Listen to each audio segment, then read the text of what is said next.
Sir ये बताइए कि ये रिजर्व सीट्स का फैसला जैसा कि 13 मेंबर्स के बेंच ने दिया हुआ है, उसको क्या 7 रुकनी बेंच जो है उस पर अपील सुन सकता है या कोई भी? क्योंकि अभी जज साहिबान की राय ये है, जो आईनी बेंच में शामिल हैं, वो ये कहते हैं कि अब 26वीं तरमीम के बाद ये 7 रुकनी आईनी बेंच ही फुल कोर्ट है, इसी को फुल कोर्ट तस्वुर किया जाए। और अगर माजी में किसी फुल कोर्ट ने जो 15 रुकनी या 13 रुकनी या 17 रुकनी जो फुल कोर्ट है उसने फैसला दिया हुआ है, तो उसको ये 7 रुकनी फुल कोर्ट सुन सकता है।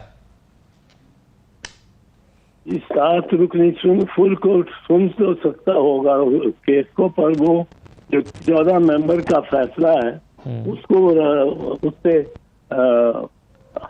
इनराफ नहीं कर सकता। वो उस पे उसका पाबंद है, बाइंडिंग है उस पे। ये तो हाँ देखें, ये एक नई इख्तरा आज निकाल रहे हैं।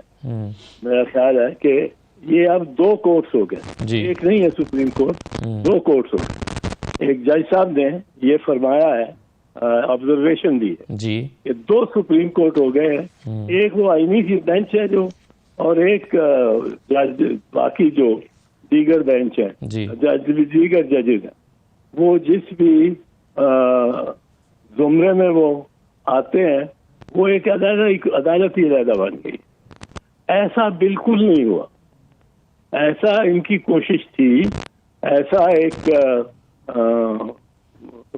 कम से कम चेयरमैन बिलावल की तो कोशिश थी, ख्वाहिश थी कि अलग बने अदालत और एक कॉन्स्टिट्यूशनल कोर्ट बने, यहाँ कॉन्स्टिट्यूशनल बेंच बने।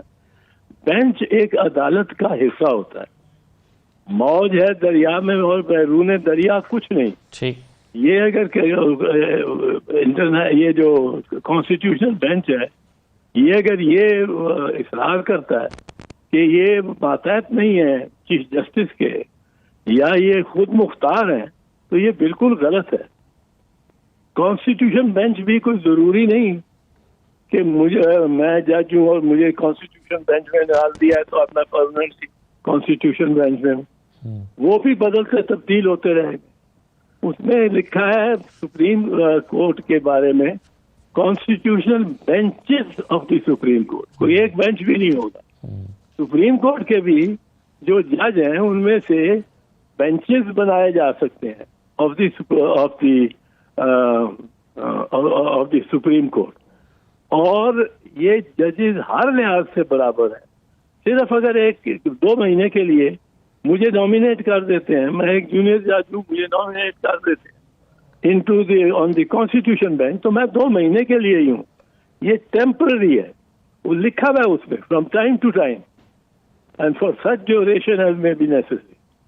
तो ये कोई समझ ले कि मेरी अलग इमारत बन गई है और मेरा अलग चीफ जस्टिस का झंडा हो जाए जी, या मेरे इख्तियारात चीफ जस्टिस वाले हो जाने हैं सारे एडमिनिस्ट्रेशन पे, ये बिल्कुल गलत है। ये एक ही अदालत है, उसका एक ही चीफ जस्टिस है। उस चीफ जस्टिस के साथ एक और उन्होंने मास्टर ऑफ द रोल समझने खड़ा कर दिया है, वो है जो आईनी बेंच का हेड है, और वो मातहत है चीफ जस्टिस के। अब वो उसके इख्तियारात कुछ एक्सक्लूसिव भी हैं, बिल्कुल एक्सक्लूसिव भी हैं, और वो अपने इख्तियार इस्तेमाल कर सकता है।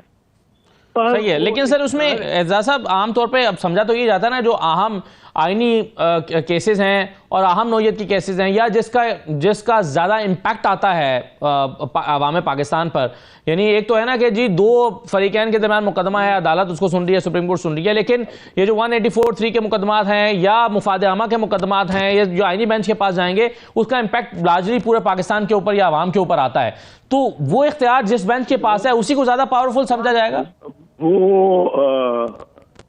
नहीं, वो ठीक है, ये इख्तियार उनके पास ज्यादा है कि उनके पास अहम तरीन मुकदमात आएंगे जी, और अहम तरीन मुकदमात पे जब वो फैसला करेंगे तो हो सकता है कि किसी और मतलब है 3 महीने बाद मैं आईनी बेंच में बैठा हूँ और 3 महीने बाद मैं उस पर हटा दिया जाता हूँ, किसी और को डाल दिया जाता। तो 5 मेंबर का आईनी बेंच बनेगा, एक ये 9 इन्होंने नामजद किए हैं, एक 4 का बनेगा, या 3 का बनेगा। अब ये इनको ये हिसाब लगाने पड़ेंगे और इसमें टर्नओवर होता रहेगा। इसमें ये भी कोई नहीं कहा गया कि एज सुप्रीम कोर्ट जी सारे जज इकट्ठे नहीं बैठ सकते। ये नहीं, ये भी नहीं कहा गया जी कि सारी कोर्ट को आप आईनी पे कोर्ट डिक्लेयर कर दो। ये नहीं है कोई। सही है। तो एक और भी इबाम जिस पर हम पहले डिस्कशन करते रहे हैं कि कौन सा मुकदमा आईनी अदालत के पास जाएगा और इसका फैसला कौन करेगा, अब उसमें कमेटी भी बन गई है। लेकिन ऐसे मुकदमा एतजाज साहब जो कि रेगुलर बेंच के पास जा रहे हैं, मसलन जस्टिस मंसूर साहब के 3 रुकनी बेंच के पास कुछ मुकदमा था, वकला ने सवाल उठाया कि नहीं ये तो आईनी बेंच के पास जाने चाहिए, उन्होंने आगे रेफर कर दिया। कल 2 मुकदमा वापस भेजे गए और कहा गया कि हर मुकदमे को हमारे पास ना भेज दिया करें। यानी इसका मतलब तो ये हुआ कि आप फिर रेगुलर बेंच को यही इख्तियार दे रहे हैं कि वो चाहें तो उस मुकदमे को भी सुन लें जो आईनी है, यानी वो खुद सुन के फैसला करेंगे नहीं नहीं ये तो आईनी बेंच के पास नहीं जाना चाहिए। और अगर ऐसा नहीं है तो फिर तो हर मुकदमा पहले आईनी बेंच के पास जाएगा और वहां से राउट होकर आएगा कि कौन सा किसके पास जाना चाहिए।